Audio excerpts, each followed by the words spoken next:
নবী দুরুদে আপনার গুনাহগারের গোনা জোরে নবী দুরুদে আপনার লক্ষ কোটি সালাম জানাই মদিনায় আপনার নবীজি আল্লাহ আল্লাহ আল্লাহ লা ইলাহা ইল্লাল্লাহু আল্লাহ আল্লাহ আল্লাহ লা ইলাহা আপনাকে দেখলে নবী গো দুজখ হয় হারাম। ঠিক না বেশি? কিন্তু আমাদের সমাজের মধ্যে কিছু মানুষ আছে এই কথাটা মানতে চায় না, আছে না নাই? আপনাকে দেখলে নবী গো দুজখ হয় হারাম। লক্ষ কোটি সালাম জানাই কদমে আপনার নবীজি আল্লাহ আল্লাহ আল্লাহু লা ইলাহা ইল্লাহু আল্লাহ আল্লাহ আল্লাহু লা ইলাহা লা ইলাহা ইল্লাল্লাহু মুহাম্মাদুর রাসূলুল্লাহ সাল্লাল্লাহু আলাইহি ওয়াসাল্লাম। বলেন সাল্লাল্লাহু আলাইহি ওয়াসাল্লাম। আমার ভাইরা বাবারা, বলতেছিলাম আমার আল্লাহ বললেন ফাবিআইয়ি আলাই রাব্বিকুমা তুকাযযিবান।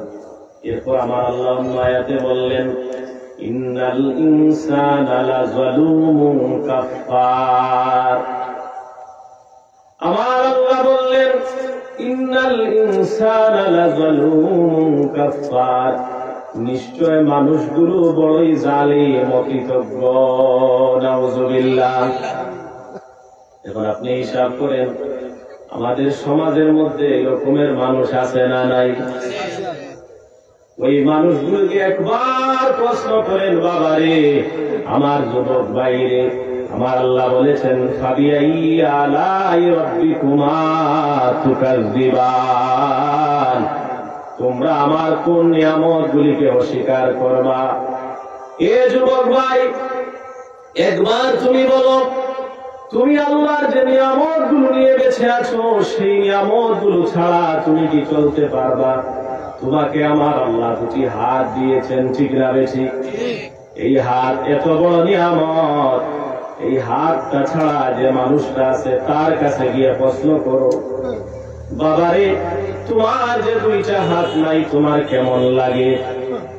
এই মানুষটা চোখের পানি ছেড়ে দিয়ে কান্না করে বলবে, বাবা গো, পৃথিবীর সমস্ত টাকা পয়সা সমস্ত শক্তি দিয়ে হলেও যদি আমার হাতটা ফেরত পাইতাম তাইলে আমি চেষ্টা করতাম যে আমার হাতটা যেন ফেরত পাই। ঠিক না বেশি?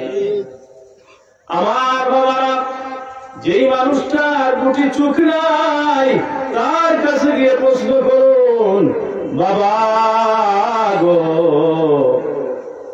তোমার যে দুটি চোখ নাই, তুমি যে চোখে দুনিয়ার আলো দেখতে পাও না, তোমার মা কেমন তুমি দেখতে পাইলা না, তোমার বাবা কেমন তুমি দেখতে পাইলা না, তোমার একটা স্ত্রী আছে তাকেও দেখতে পাইলা না, তোমার সন্তানগুলি কালো না সাদা, তোমার সন্তানগুলি ছোট না বড়, লম্বা না বেঁচে, তুমি দেখতে পারলা না, তোমার কেমন লাগে একবার প্রশ্ন কইরেন।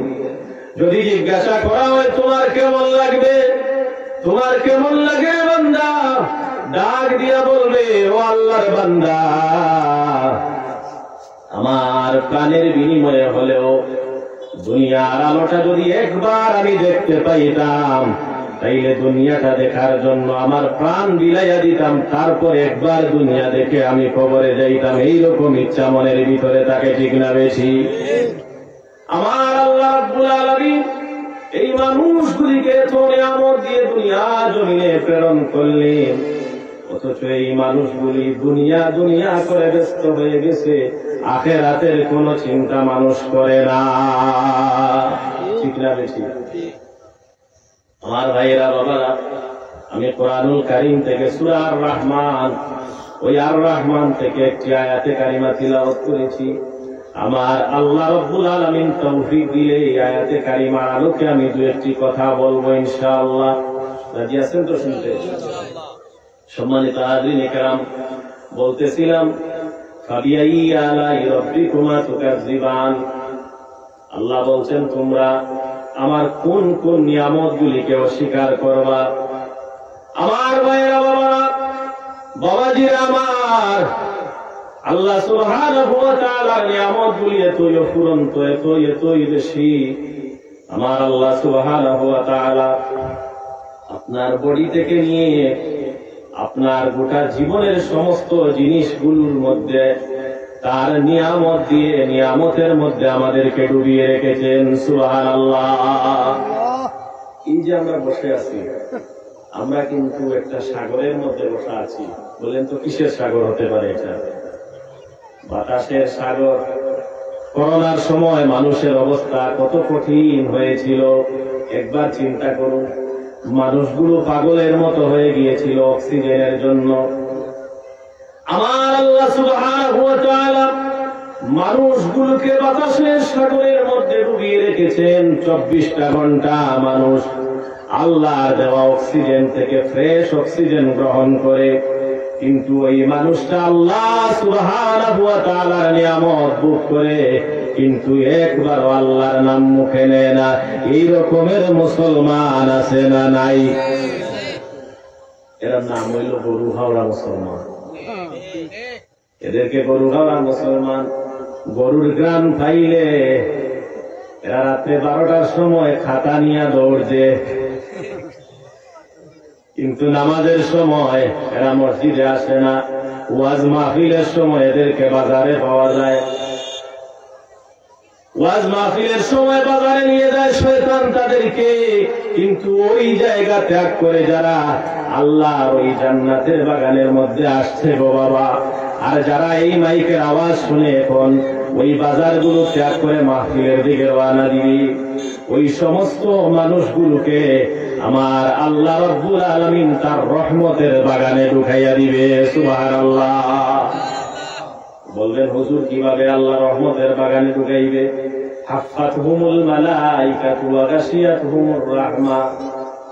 আমার আল্লাহ সুবহানাহু ওয়া তাআলা আজকের এই মাহফিলের ময়দানটাকে রহমতের চাদর দিয়া ঢেকে দিয়েছেন। শুধু তাই না রে, তার রহমতের ফেরেশতাগুলো এই মাহফিলটাকে এমন ভাবে বেষ্টন করে রেখেছে। আমার বাবাজিরা, আসমান থেকে যদি একটা সুই পরিমাণ জিনিসও, সরিষার দানা পরিমাণ জিনিসও মাটিতে ফেলা হয়, তাইলে ওই রহমতের ফেরেশতাদের কারণে ওইটা মাটিতে পড়ার জায়গা খুঁজে পাবে না। সুবহানাল্লাহ। এই জান্নাতের বাগান, এই জান্নাতের বাগান ত্যাগ করে মানুষগুলি কেন বাজারের মধ্যে ঘোরাফেরা করে? আমি বুঝি না রে বাবা, আমি বুঝি না। মানুষগুলো কেন বুঝে না? আগামীকালকে যদি এই মাহফিলে বসার চেষ্টা করে, এখানে মাহফিল পাবে না। এই জান্নাতের বাগান আগামীকালকে পাবে না। আগামীকালকে পাওয়া যাইব? বাবারে, জীবনের শেষ সুযোগ মনে করে, জীবনের শেষ মাহফিল মনে করে হলেও আল্লাহর জান্নাতের কোরআনের এই মাহফিলে আসেন এবং বসেন, কোরআনের কথাগুলো শুনেন। যদি শুনতে পারেন, এই মাহফিল আপনার জীবনের জন্য নাজাতের জরিয়া হয়ে যেতে পারে। ঠিক না বেশি? আমার ভাইয়েরা বাবারা, আমার আল্লাহ সুবহানাহু ওয়া তাআলা ওই মানুষগুলিকে টার্গেট করে বলেছেন, ইন্নাল ইনসানা লাযালুমুন কাফফার। ওই মানুষগুলো আমার নিয়ামত পায়, আমার নিয়ামত খায়, আমার নিয়ামতে, আমার রহমতে, আমার দয়ায় মানুষগুলো চলাফেরা করে, কিন্তু ওই মানুষগুলো আমার কাজ করতে চায় না। আমার দেওয়া শক্তি দিয়া মানুষটা হেঁটে হেঁটে বাজারে যায়, কিন্তু আমার দেয়া শক্তি দিয়া মানুষটা আমার জান্নাতের বাগানে যেতে চায় না। বলুন, এই ধরনের মানুষ কখনো জান্নাতের আশা কি করতে পারে? তাইলে জান্নাতের আশা যারা করে সেই সমস্ত মানুষের উচিত জান্নাতের বাগানে আগে এসে বসা, ঠিক না বেশি? আল্লাহ রাব্বুল আলামিন সবাইকে তৌফিক দান করুন। আমার ভাইরা বাবারা, আমি কোরআনুল কারীমের সূরা আর-রাহমান থেকে যে আয়াতে কারিমা তিলাওয়াত করেছি, এতক্ষণ ভূমিকা নিলাম, এখন সরাসরি আয়াতে প্রবেশ করি। আমার আল্লাহ সুবহানাহু ওয়া তাআলা এই আয়াতে কারিমার মধ্যে দুনিয়ার জমিনের মানুষগুলিকে ডেকে বলছেন, ও দুনিয়ার জমিনের মানুষেরা রে, জেনে রাখো এই গোটা সুন্দর পৃথিবী একদিন ধ্বংস হয়ে যাবে। এই পৃথিবীর সৌন্দর্য একদিন থাকবে না। বাড়ি গাড়ি দালান কোঠা কোনো কিছু একদিন থাকবে না, সব কিছু ধ্বংস হয়ে যাবে। কিন্তু আল্লাহ বলেন, একমাত্র আমি আল্লাহ, আমার কোনো ধ্বংস নাই। সুবহানাল্লাহ। আমার আল্লাহ রাব্বুল আলামিন বলেন, কুল্লু মান আলাইহা ফান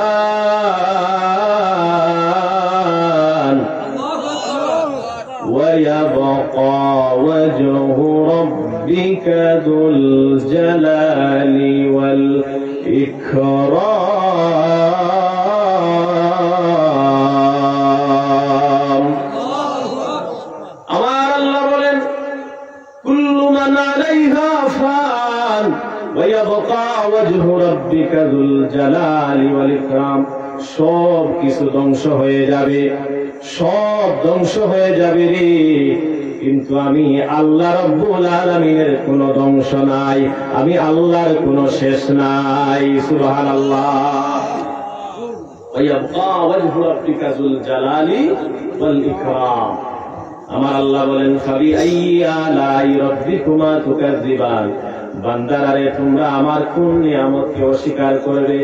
কোন কোন নিয়ামতগুলিকে অস্বীকার করবে রে বান্দা? যেই দুনিয়ার মুখে পড়ে তুমি আমাকে ভুলে গিয়েছো, যেই দুনিয়ার সৌন্দর্য নিয়ে তুমি পড়ে আছো, বিল্ডিং একটা বানাইছো, আরেকটা বানানোর চেষ্টা করতেছো, 10 তলা দিয়ে একটা বিল্ডিং বানাইছো। এবার মনে মনে চিন্তা যে আরো 10 তলা একটা বিল্ডিং হইলে আমার 20 তলা হইয়া যাইতো, ঠিক না বেশি? আরেকজন 20 তলা বিল্ডিং বানাইছে, মনে মনে কয় বিল্ডিংটারে আরো উঁচা কইরা 30 তলা বানাই। এই কম্পিটিশন আছে না নাই? আমার আল্লাহ বলেন, কুল্লু মান আলাইহা ফান। বান্দারে, যেই বিল্ডিং এর জন্য এত পেরেশানি, যেই বিল্ডিং বানানোর জন্য এত পেরেশানি রে বান্দা, এই বিল্ডিংটা একদিন ধ্বংস হয়ে যাবে। এই বিল্ডিং এর সৌন্দর্য ধ্বংস হয়ে যাবে। যেই সন্তানের জন্য এত মারামারি, পিড়াপিড়ি, এত কষ্ট, এই সন্তানটাও একদিন থাকবে না। যেই স্ত্রীর জন্য এত প্রেম আর ভালোবাসা, ওই স্ত্রীও একদিন থাকবে না, ঠিক না বেশি? মা বাবা ভাই বোন কেউ থাকবে না, সবাই একদিন চলে যাবে। গোটা পৃথিবী একদিন ধ্বংস হয়ে যাবে রে বান্দা।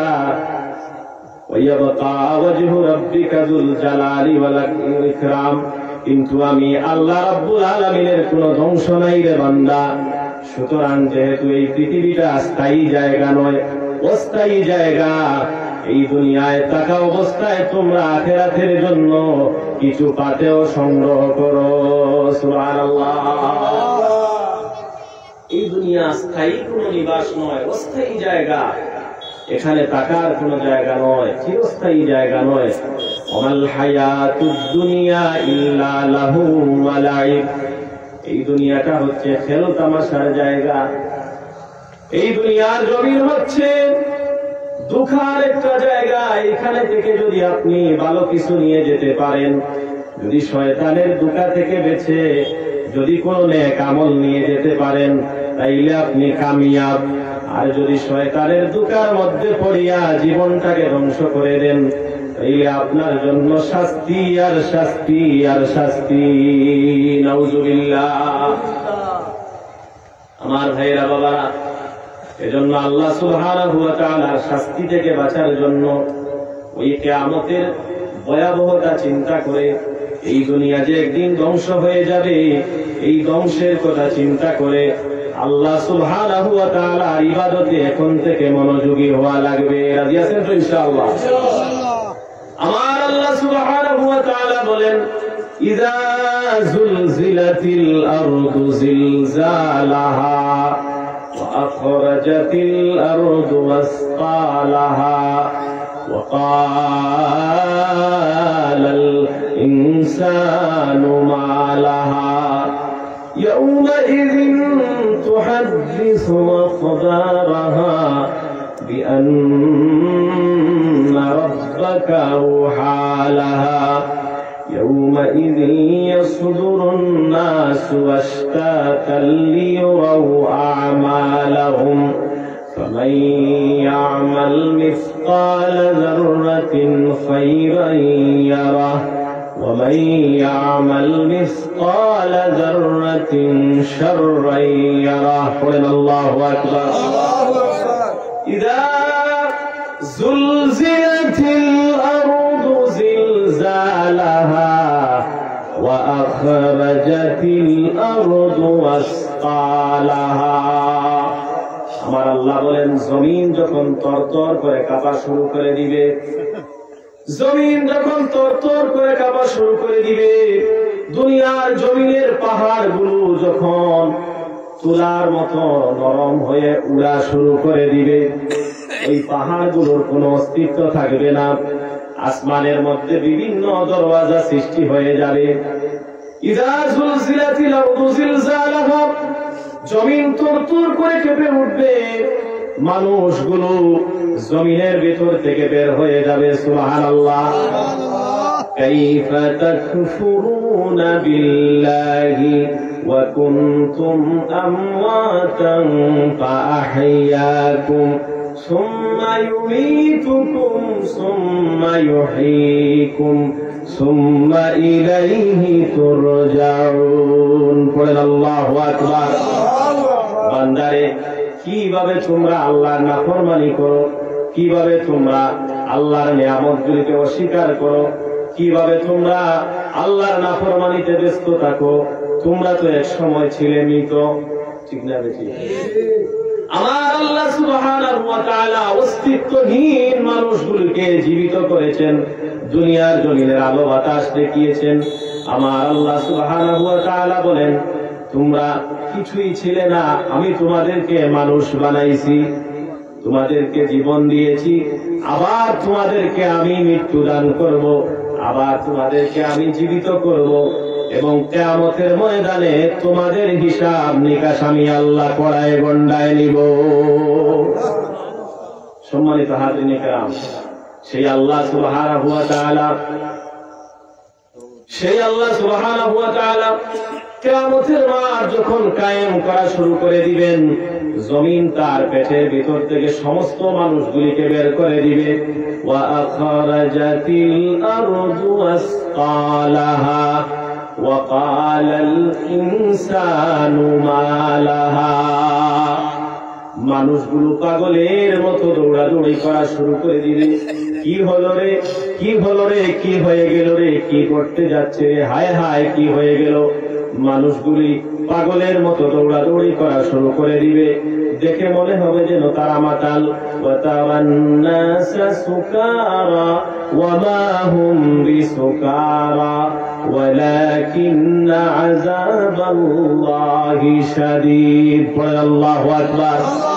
মানুষগুলিকে ওই দিন দেখা যাবে মাতাল হয়ে যেন দৌড়াচ্ছে, পাগলের মতো ছুটোছুটি করছে। না না না, তারা পাগলও নয়, তারা মাতালও নয়, কিন্তু আল্লাহ রাব্বুল আলামিনের কঠিন শাস্তির ভয়ে মানুষগুলি যেন কেমন হয়ে গেছে।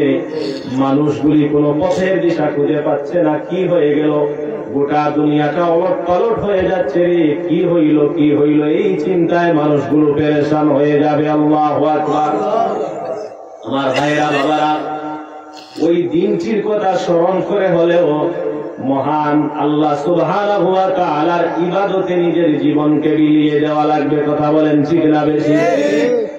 আল্লাহ সুবহানাহু ওয়া তাআলার ইবাদতে নিজের জীবনকে যারা বিলিয়ে দিয়েছেন তাদের অবস্থান কোথায় আর আমাদের অবস্থান কোথায় একবার চিন্তা করেন। হযরত শাহজালাল মুজাররদ ইয়ামানি, এই শাহজালাল সুদূর ইয়ামান থেকে এই বাংলার জমিনে এসেছেন, দ্বীন ইসলামের ঝান্ডাকে তিনি উঁচু করেছেন। কিয়ামত পর্যন্ত শাহজালালের নাম মিটানোর ক্ষমতা কারোর নাই। কথা বলেন ঠিক না বেঠিক? এই শাহজালাল কেমনে শাহজালাল হয়েছেন? তিনি আল্লাহকে ভয় করার মতো ভয় করেছিলেন। কথা বলেন ঠিক না বেঠিক? এজন্য তিনিও জান্নাতি হয়েছেন, তিনি আল্লাহর ওলি হয়েছেন, সাথে অনেকগুলো মানুষকে, কোটি কোটি মানুষকে জান্নাতের রাস্তা দেখিয়েছেন। কথা বলেন ঠিক না বেঠিক? আমার ভাইরা বাবারা, গভীর মনোযোগ। আমার আল্লাহ সুবহানাহু ওয়া তাআলা মানুষগুলিকে যখন এই অবস্থার মধ্যে, মানুষগুলিকে যখন আল্লাহ এই অবস্থার মধ্যে ছেড়ে দিবেন, ওয়া আখরাজাতিল আরদু আসকালাহা ওয়া ক্বালাল ইনসানু মা লাহা ইয়াউমাইযিন তুহাদ্দিসু আখবারাহা, সেদিন জমিনের জবান খুলে যাবে। পড়েন আল্লাহু আকবার। সেই দিন জমিনের জবান খুলে যাবে। ওই জমিনের উপর দিয়ে যেই মানুষগুলো অহংকার করে হেঁটেছিল, অন্যায় বিচার করেছিল, মানুষের সঙ্গে জুলুম করেছিল, জমিনের উপর দিয়ে যা অন্যায় করেছিল সবগুলো ওই জমিন বলে দিবে। শুধু কি তাই? কিয়ামতের ময়দানে এর পরের স্টেপে গেলে পাওয়া যায়, কিয়ামতের ময়দানে বান্দা যখন আল্লাহর সামনে উপস্থিত হয়ে যাবে, যখন বান্দা আল্লাহর সামনে উপস্থিত হবে গো বাবা, ওই সময় তার আমলনামা যখন তার হাতে দেওয়া হবে, বান্দা ওই সময় চাইবে কিভাবে সে আল্লাহর কাছ থেকে বাঁচতে পারে, কিভাবে জাহান্নামের আগুন থেকে বাঁচতে পারে, এই চেষ্টা করবে। কিন্তু সেই দিন আল্লাহ রাব্বুল আলামিন সমস্ত বান্দাগুলির জবানকে বন্ধ করে দিবেন। ওই দিন কারো কোনো কথা বলার শক্তি থাকবে না। বিশেষ করে যারা নাফরমান বান্দা হবে তাদের জবানগুলোকে এমন ভাবে বন্ধ করে দেওয়া হবে, কোনো কথা বলার সুযোগ তাদের থাকবে না। আল-ইয়াউমা নাখতিমু আলা আফওয়াহিহিম ওয়া তুকাল্লিমুনা আইদিহিম ওয়া তাশহাদু আরজুলুহুম বিমা কানু ইয়াকসিবুন। পড়েন আল্লাহু আকবার। সেদিন আপনার হাত কথা বলা শুরু করে দিবে। কি কথা বলবে? হাত। এই হাত দিয়া যত রাহাজানি করছেন, চুরি করছেন, ডাকাতি করছেন, মানুষের মাথায় আঘাত দিচ্ছেন, মানুষকে কষ্ট দিচ্ছেন, পরের হক মাইরা গাইছেন, এই সবগুলো দর দর করে বলে দিবে আপনার হাত। আল্লাহু আকবার। আমার ভাইয়েরা বাবারা, শুধু কি তাই? ওয়া তাশহাদু আরজুলুহুম, আপনার পা গুলো আপনার বিরুদ্ধে সাক্ষ্য দেওয়া শুরু করে দিবে। এত মহব্বতের পা, কেউ যদি ভুলেও একটা উষ্টা মারে, পায়ের উপরে কোনো আঘাত করে, তাইলে মনে চায় তারে গিয়া যুক্ত করে কইটা দিই, আমার পায়ের উপরে কেন আঘাত দিছিস? আমার বাবাজিরা গো, আমার ভাইরা গো, সেই দিন এত কঠিন পরিস্থিতি হবে, আপনার পা গুলো আপনার বিরুদ্ধে সাক্ষ্য দেওয়া শুরু করবে, আপনার হাত আপনার বিরুদ্ধে সাক্ষ্য দেওয়া শুরু করে দিবে। ওই দিন জবান দিয়ে কোনো কথা বলার সুযোগ থাকবে না। সেই কঠিন মুহূর্ত, ওই কঠিন মুহূর্তকে স্মরণ করে জীবনে অন্তত একটি বারের জন্য আল্লাহর রাস্তায় ফিরে আসার চেষ্টা করুন। যদি আল্লাহর রাস্তায় ফিরে আসতে পারেন তাইলে আপনি কামিয়াব। কারণ আপনি তো জানেন না আপনি কখন মারা যাবেন। আপনার মারা যাওয়ার সময়, এই সময়টা কি আপনি জানেন? কেউ কি জানেন? তাইলে আপনি কেন আল্লাহ থেকে দূরে আছেন? আপনি কেন আল্লাহ কিয়ামতের দিনকে বিশ্বাস করেন না, অথবা বিশ্বাস করলেও ভয় করেন না? কেন আপনি হেলায় খেলায় জীবনটাকে নষ্ট করে দিচ্ছেন? আল্লাহ সুবহানাহু ওয়া তাআলা তো বলছেন, ওমাল হায়াতুদ দুনিয়া ইল্লা লাহবুন ওয়া লাইব।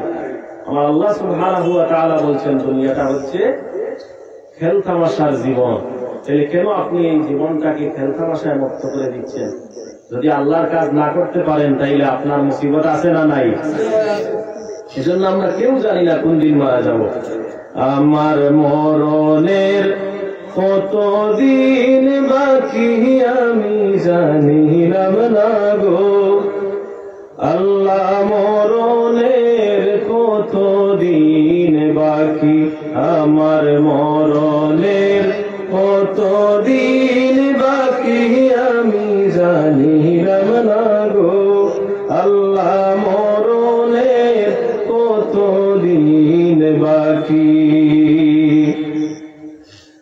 আর আজরাইল আসিয়া যখন হস্তে দিবা দড়ি, তখন আমার মনাবাই খরবা লুকালুকি আল্লাহ, মরণের কতদিন বাকি, আমার মরণের কতদিন বাকি আমি জানিলাম না গো আল্লাহ, মরণের কতদিন বাকি, আমার মরণের কতদিন বাকি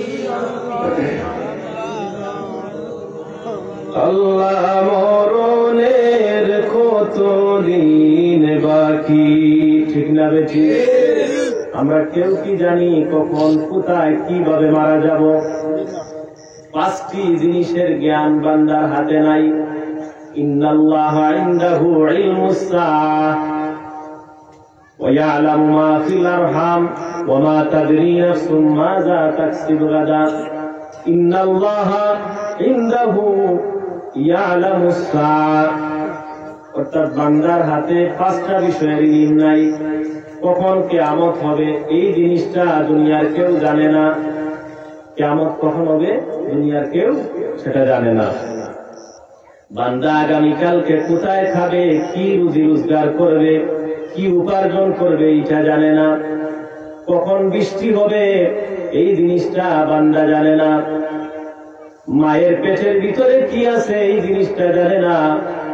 ওমা তাদরি নাফসুম বিআইয়ি আরদিন তামুত, কোন জায়গায় বান্দার মরণ হবে এই জিনিসটাও বান্দা জানে না।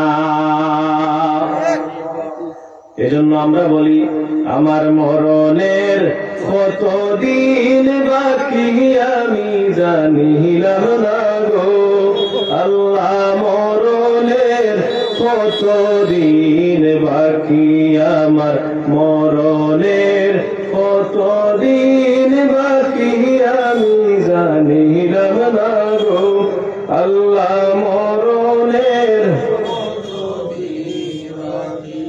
আর হায়াত হইল হাতে বাইরে, মৌত হইল পায়ে, আর হায়াত হইল হাতে বাইরে, মৌত হইল পায়ে।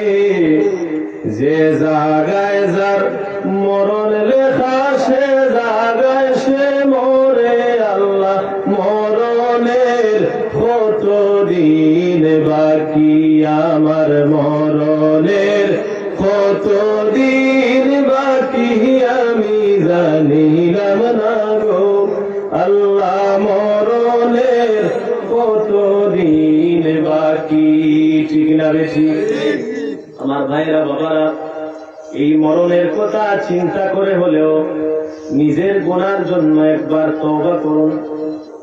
নিজের গুনাহগুলির কথা স্মরণ করে আল্লাহ সুবহানাহু ওয়া তাআলা মাফ করে দিব। সুবহানাল্লাহ। তাহলে আল্লাহ যে এই কথা বলছে এই কথাটা আমরা এখন শুনি। আমার আল্লাহ বলেন, কুল ইয়া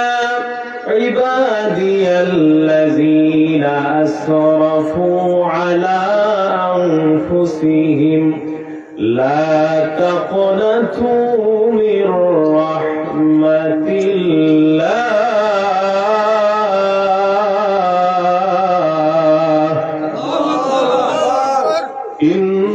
ইন্নাল্লাহা ইয়াগফিরুয যুনুবা জামিআ।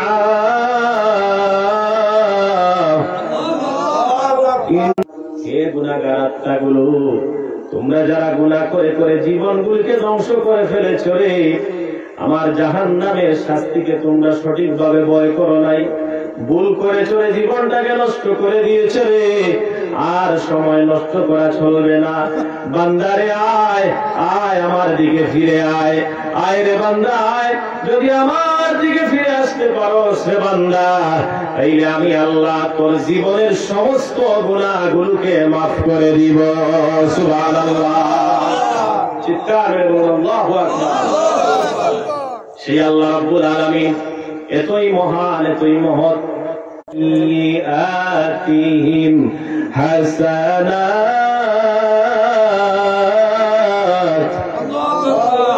আমার আল্লাহ বলেন যারাই তওবা করবে, তওবা করার পর নেক আমলে নিজেকে মনোনিবেশ করবে, যারা তওবা করবে আমার গুনাহকে আমি আল্লাহ রাব্বুল আলামিনের ভয়ে তার জীবনের গুনার জন্য যারা খালিস মনে তওবা করবে, ইল্লা মান তাবা ওয়া আমানা ওয়া আমিলা সালিহান ফাউলাইকা ইউবাদদিলুল্লাহু সাইয়্যাতিহিম হাসানাত।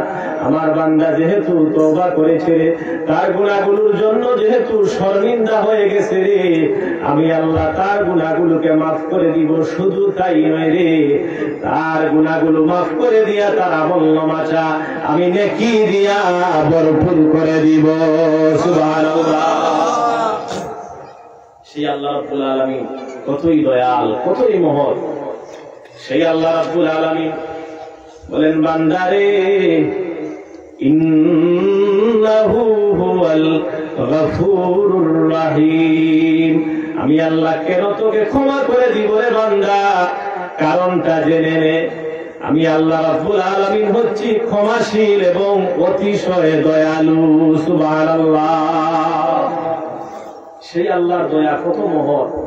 মালিক ইবনে দিনার নাম শুনেছেন? আল্লাহর একজন ওলি ছিলেন মালিক ইবনে দিনার, ইরাকের বিখ্যাত একজন ওলি।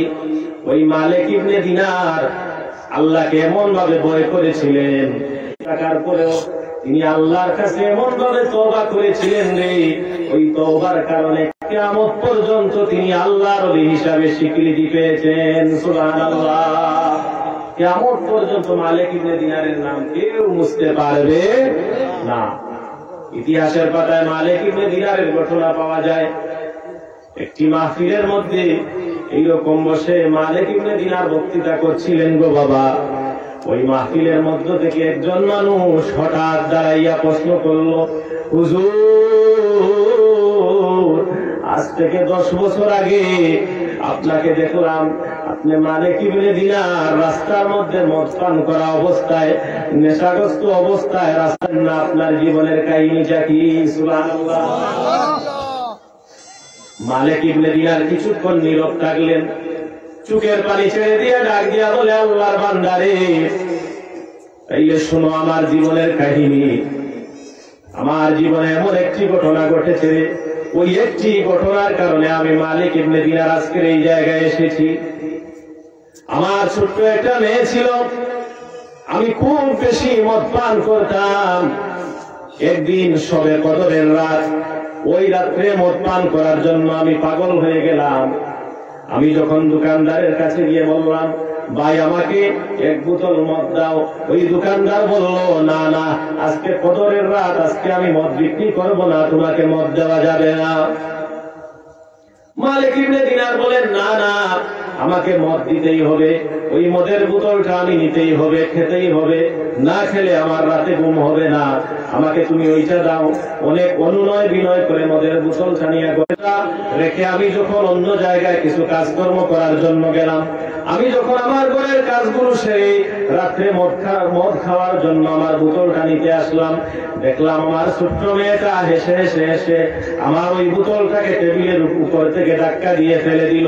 আমার বোতলটা মাটিতে পড়ে ভেঙে গেল, আমি আর ওই রাত্রে মদ খাইতে পারলাম না। সুবহানাল্লাহ। এই ঘটনার মধ্যে একটা হিকমত রয়েছে।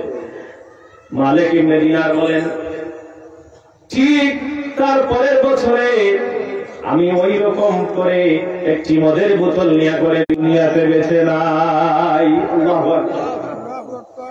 মালিক ইবনে দিনার বলেন, আমার চোখের সামনে আমার কলিজার টুকরা নয়নের মনির ছবিটা যখন ভেসে উঠলো, আমার সন্তানটার কথা যখন মনে হইল, ওই রাত্রে আমি আর মদ খাইলাম না, আমি কান্না করতে করতে আমি ঘুমিয়ে পড়লাম।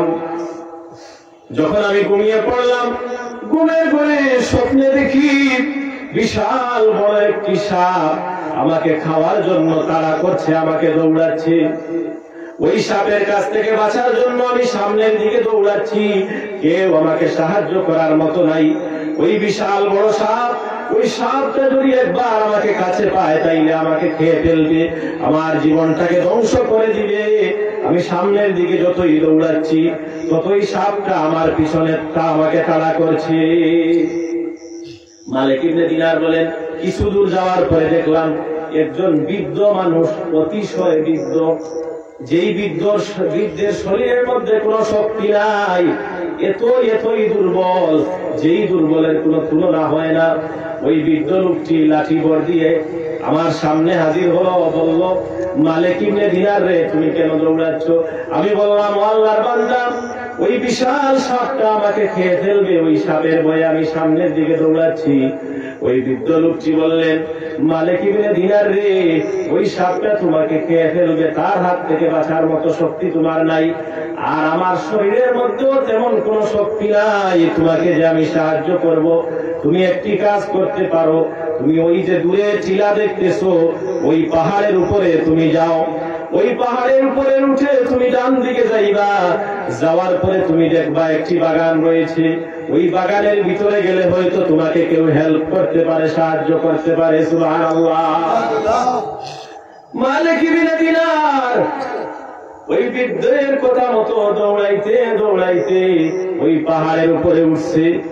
পাহাড়ের উপরে উঠার পরে দেখে সাপ তার পিছনে আছে। সাপ পিছনে? মালিক ইবনে দিনার ওই বৃদ্ধের কথা মতো এবার ডান দিকে দৌড় দিছে। দৌড় দিয়া যাইয়া দেখে একটি বাগান, একটি জান্নাতের বাগান। ওই বাগানের মধ্যে একজন প্রহরী আছে। ওই প্রহরী ডাক দিয়া বলে, ও আল্লাহর বান্দা, তুমি কেন দৌড়াও? এখানে কি জন্য এসেছো? মালিক ইবনে দিনার বলে, ওই যে দেখেন বিশাল একটি সাপ আমাকে তাড়া করছে, ওই সাপটি আমাকে খেয়ে ফেলবে, আমাকে মেরে ফেলবে, পারলে আমাকে কিছু সাহায্য করেন। তখন ওই প্রহরী, ওই দারোয়ানটা ওইখানে কিছু ছোট বাচ্চারা খেলাধুলা করছিল, ওই বাচ্চাদেরকে ডাক দিয়া বলে, এ বাচ্চারা, দেখো তো এই লোকটাকে কি কেউ চিনো? যদি কেউ চিনো তাইলে ওই লোকটাকে তোমরা সাহায্য করো, ওই সাপের হাত থেকে ওই লোকটাকে বাঁচাও। সুবহানাল্লাহ। এবার মালিক ইবনে দিনার দেখতে পেলেন কিছু ছোট ছোট বাচ্চা তাকে বাঁচানোর জন্য, তাকে দেখার জন্য ছুটে আসছে। ওইখানে মালিক ইবনে দিনার দেখতে পেলেন তার যে ছোট মেয়ে, এই ছোট বাচ্চাটি মারা গিয়েছিল, ওই বাচ্চাটা ওই জায়গার মধ্যে আছে। সুবহানাল্লাহ। ওই বাচ্চাটা দৌড় মেরে এসে বাবাকে তার হাতের মধ্যে জড়াইয়া ধরলো, আর বাম হাত দিয়া ওই সাপের উপরে আঘাত করে ওই সাপটাকে ধ্বংস করে দিল। সুবহানাল্লাহ। আমার ভাইরা বাবারা, মালিক ইবনে দিনার বলেন, এই সাপটা যখন মেয়েটির বাম হাতের আঘাতের দ্বারা চলে গেল, আমি ডাক দিয়া বললাম, মা গো, তুমি তো দুনিয়া ছেড়ে চলে গেলা, তাইলে তুমি এখানে কেমনে আসলা গো মা? মালিক ইবনে দিনারের মেয়ে উত্তর দে, বাবা, আমি হচ্ছি মাসুম বাচ্চা, আমি হচ্ছি জান্নাতি শিশু। যেই সমস্ত ছোট ছোট বাচ্চারা মারা যায় তারা জান্নাতি হয়। সুবহানাল্লাহ বলে। এজন্য যাদের ছোট বাচ্চা মারা যায় তারা আল্লাহর দরবারে সবর করতে হবে। আমার ভাইয়েরা বাবারা, মালিক ইবনে দিনারের মেয়ে বলে, বাবা, আমি তোমার সেই মেয়ে, যেই মেয়ে দুনিয়া থেকে চলে গেছি গো বাবা, কিন্তু আমরা জান্নাতের বাগানে খেলাধুলা করি, এইভাবে খেলাধুলা করে আমাদের সময় যায় গো বাবা। বাবা, এবার শোনো, ওই যে সাপ দেখতেছিলা, ওই সাপটা জাহান্নামের ভয়ঙ্কর সাপ। ওই সাপটা তোমাকে খাওয়ার জন্য চেষ্টা করেছে গো বাবা। আমি জান্নাতি মেয়েকে ওই সাপগুলো ভয় পায়, জান্নাতি মানুষগুলোকে ওই সাপগুলো ভয় পায়। জান্নাতি মানুষগুলোর কাছে জাহান্নামের কোন সাপ আসতে পারে না গো বাবা। এজন্য আমি যখন আঘাত করেছি ওই সাপটা আঘাতপ্রাপ্ত হয়ে চলে গেছে গো বাবা, আমি তোমাকে বাঁচাইছি বাবা গো। রাস্তার মধ্যে তুমি যে বৃদ্ধকে দেখতে পেয়েছিলা, ওই বৃদ্ধটাকে তুমি কি জানো? বাবা বললেন, মা গো আমি তো জানি না ওই বৃদ্ধকে। ডাক দিয়া মেয়েছি বলল, বাবা যেই বৃদ্ধটাকে তুমি রাস্তার মধ্যে দেখেছো তোমাকে কোনো সাহায্য করতে পারে নাই, ওই অসহায় বৃদ্ধটি হচ্ছে তোমার জীবনের আমল। নাউযুবিল্লাহি মিন যালিক।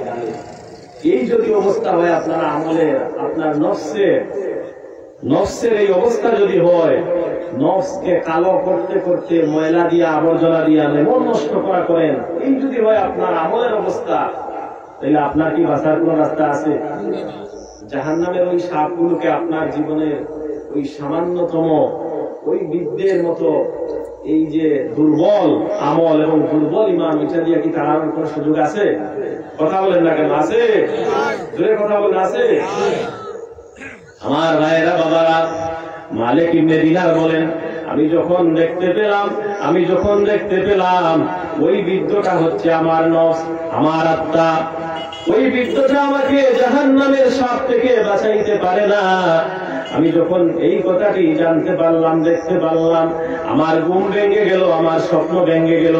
ঘুম থেকে উঠে আমি পাগলের মতো হয়ে গেলাম। হায় হায়, জীবনে আমি কি করলাম?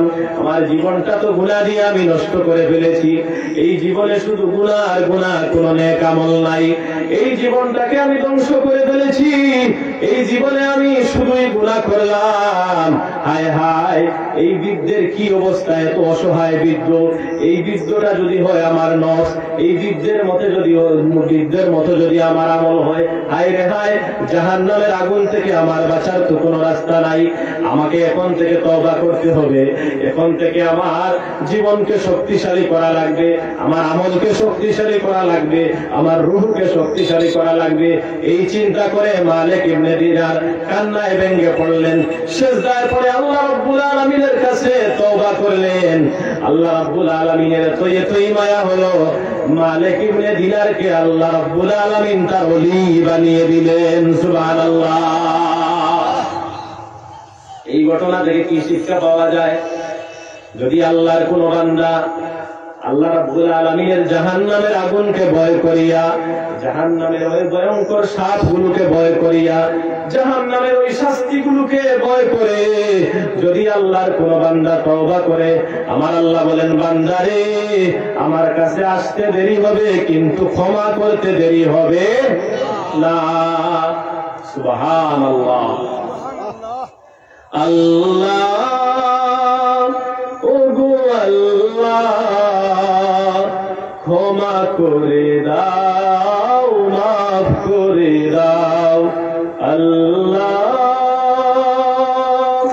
ওগো আল্লাহ, ক্ষমা করে দাও, মাফ করে দাও।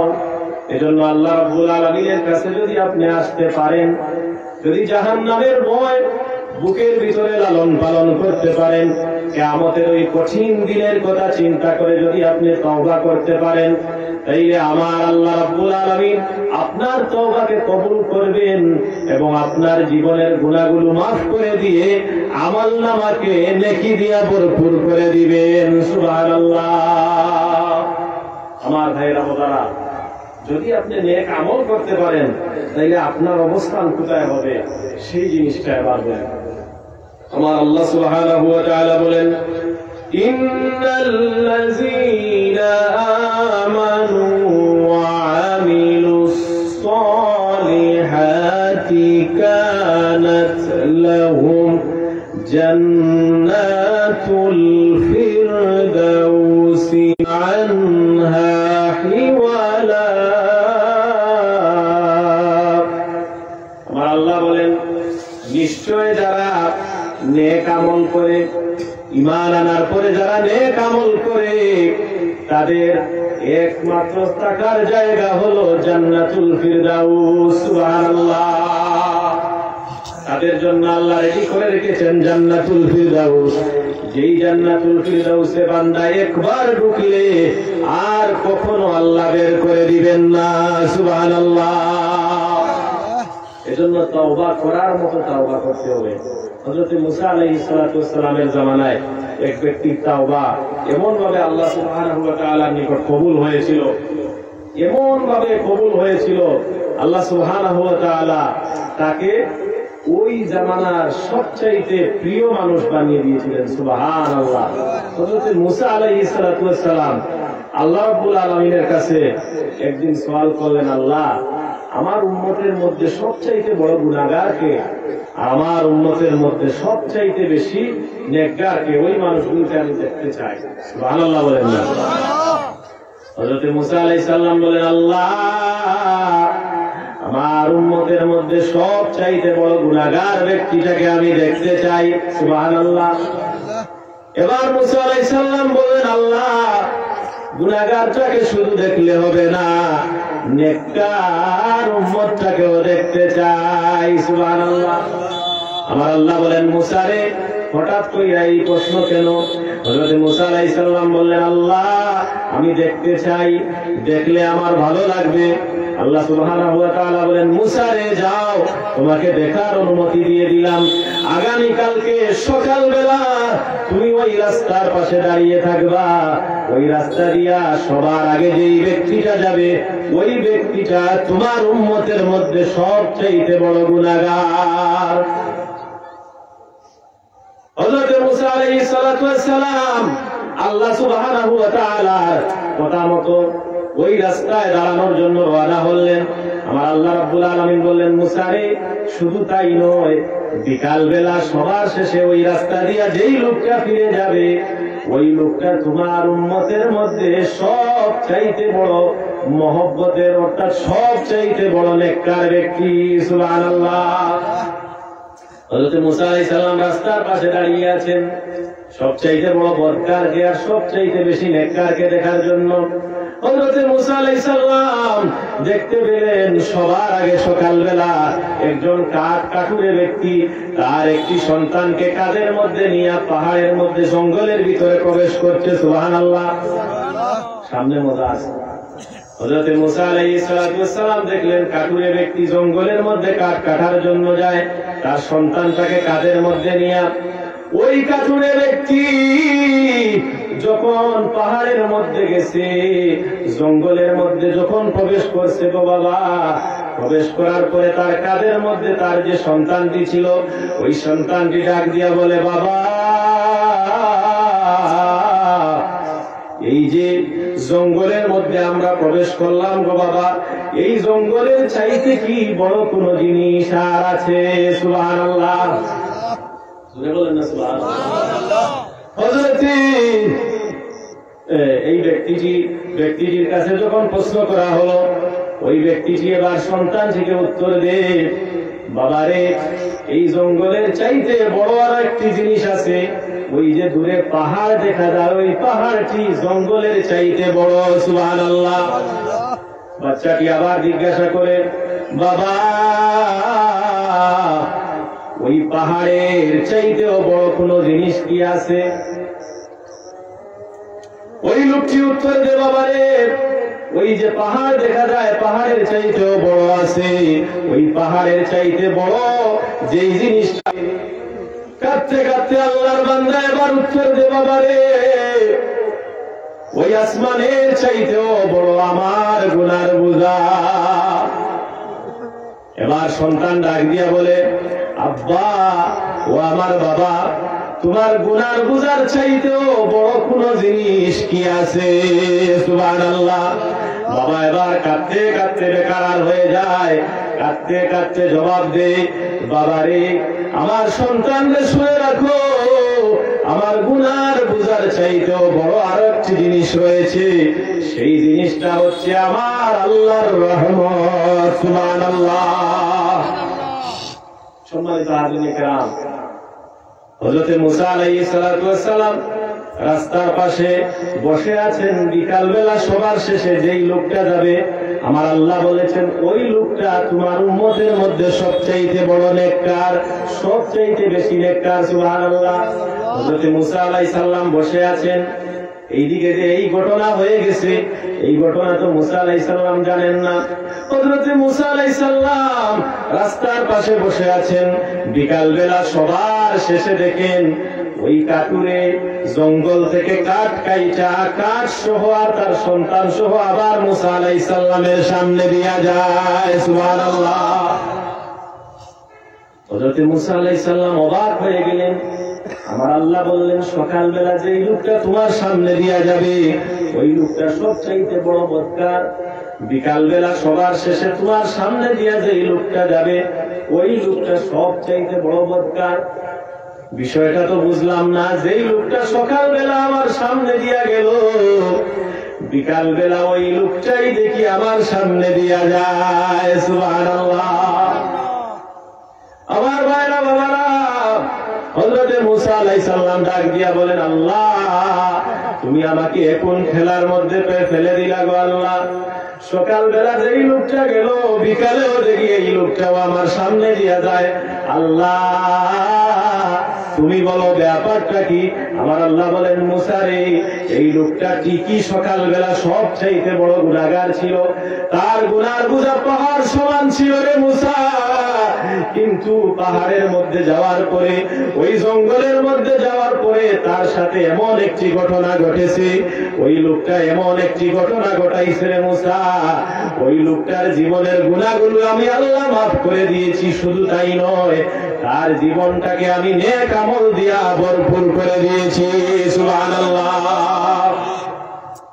আমার ভাইরা বাবারা, এজন্য তওবা করলে এইরকম তওবা করতে হবে, নিজের গুনার জন্য শর্মিন্দা হয়ে যদি আল্লাহর কাছে তওবা করতে পারেন, তাহলে আল্লাহ সুবহানাহু ওয়া তাআলা আপনাকে এই দুনিয়ার জমিনের সমস্ত গুনাহগুলো থেকে মুক্ত করে দিবেন।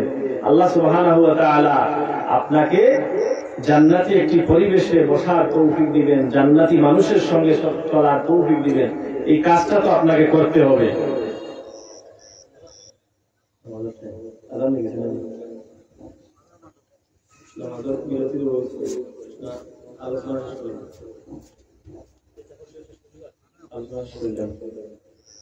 সম্মানিত হাজিরিন কিরাম, আযান হয়ে গেছে, নামাজ পড়া অনেকটা 5 মিনিট আছে না, সোয়ার পড়া 8টা 15। আচ্ছা, সম্মানিত হাজিরিন কিরাম, এই ফোনে আসবা এই জায়গাটা আমাকে আগে না রুদুল শরীফ পড়েন, সাল্লাল্লাহু আলা মুহাম্মদ সাল্লাল্লাহু আলাইহি সাল্লাল্লাহু আলা মুহাম্মদ সাল্লাল্লাহু আলাইহি।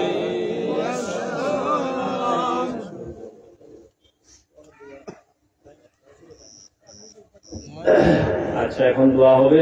সম্মানিত হাজিরিন কিরাম, এই কথাগুলো বললাম, এই কথাগুলো আপনি আমি সবাই যেন মেনে চলতে পারি। আল্লাহ সুবহানাহু ওয়া তাআলা এই তৌফিকটুকু আমাদেরকে দান করুন। সবাই বলেন আমিন।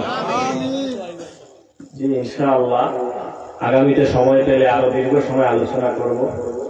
আর বিশেষ করে আপনাদের কাছে দোয়া চাই, আমার একটি মেয়ে অসুস্থ, হাসপাতালে ভর্তি, সিলেট উইমেন্স মেডিকেল কলেজে। তো ওইখান থেকে আমি যেহেতু দাওয়াত রেখেছি, আমি ভাবলাম যে হাজিরাটা দিয়ে যাই। এজন্য আমি একটু অগুমাও আছি খুব বেশি।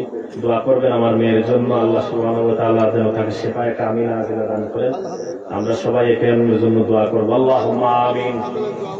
আলহামদুলিল্লাহি রাব্বিল আলামিন ওয়াল আকিবাতু লিল মুত্তাকিন ওয়াস সালাতু ওয়াস সালামু আলা রাসূলিহিল কারীম ওয়া আলা আলিহি ওয়া আসহাবিহি আজমাইন।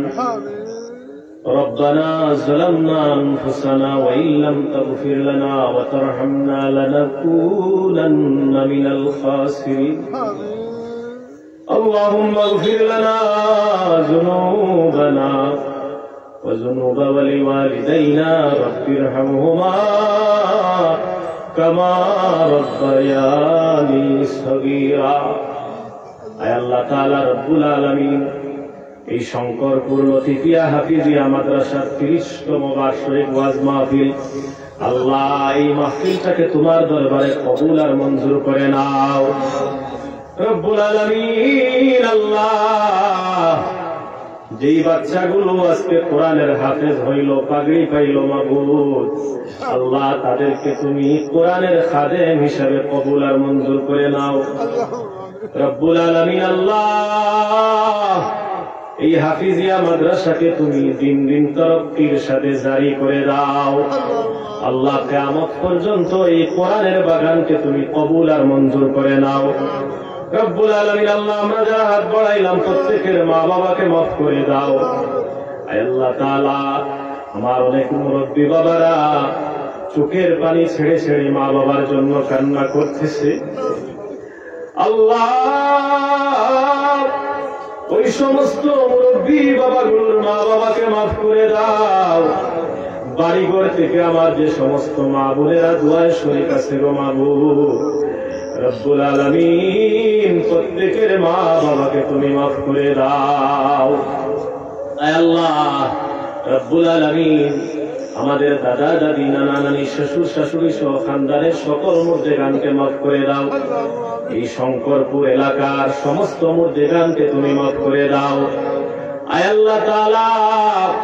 এই মাদ্রাসার খেদমত করে করে, মসজিদের খেদমত করে করে যেই মানুষগুলো কবরবাসী হয়ে গেল, এই মাহফিলটা আঞ্জাম দিয়ে দিয়ে যেই সমস্ত মানুষগুলো কবরবাসী হয়ে গেলেন, আল্লাহ প্রত্যেক মানুষগুলোর কবরকে তুমি জান্নাতের বাগান বানাইয়া দাও রব্বুল আলামিন। এখনো যারা খেদমত করে তাদেরকে তুমি খেদমত করার মতো তৌফিক দান করে দাও, বেশি বেশি করে কোরআনের খেদমত করার তৌফিক দান করে দাও আয় আল্লাহ তাআলা। তোমার হাবিবের বেফানা সকল উম্মতকে মাফ করে দাও আল্লাহ। আমাদের মধ্যে যারা অসুস্থ আল্লাহ, প্রত্যেকের অসুস্থতাকে তোমার সুস্থতা নামক নিয়ামত দ্বারা পরিবর্তন করে দাও আয় আল্লাহ।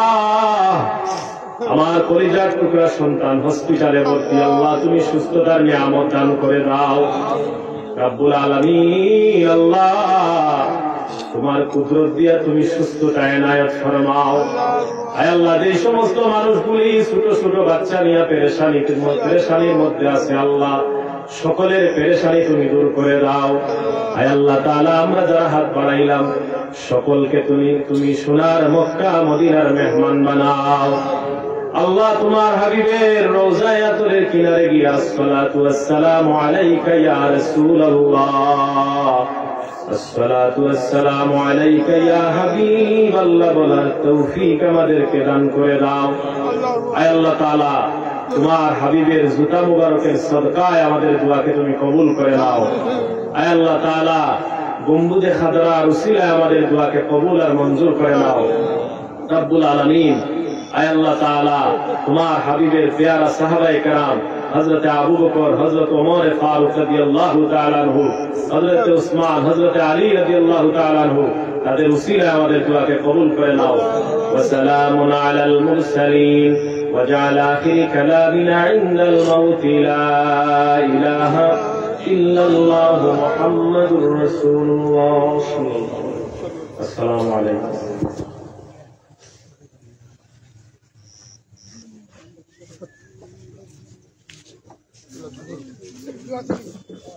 আলহামদুলিল্লাহ, অসংখ্য মুবারকবাদ জানাচ্ছি আমাদের আজকের মাহফিলের সম্মানিত বিশেষ অতিথি ও জীবন্তর বক্তা হযরত মাওলানা হাফিজ জিয়াউল ইসলাম সাহেবকে। ওনার অত্যন্ত সুললিত কণ্ঠে আমরা গুরুত্বপূর্ণ আলোচনা শুনতে পেলাম। সম্মানিত হাজিরিন, আমাদের মাহফিলে এশার জামাত হবে 7:50 আপনারা সুন্নাত করুন, যাদের ওজনে ওযু করুন। এশার জামাতের পরপরই আমাদের ধারাবাহিক উলামায়ে কেরাম রয়েছেন। আমাদের সকল অতিথি আমাদের মধ্যে এসে পৌঁছে গেছে, আলহামদুলিল্লাহ। আমাদের ঢাকার মেহমান উনি রেস্টে আছেন, আমাদের মধ্যে এসে পৌঁছেছেন কুলাউড়া থেকে। উনি আমাদের বিশেষ অতিথি, উনি আমাদের মধ্যে এসে গেছেন। সম্মানিত হাজিরিন, রাতে আপনাদের সবার জন্য সিন্নি তাবারুকের ব্যবস্থা রয়েছে। আপনারা নামাজ শেষে আবার মাহফিল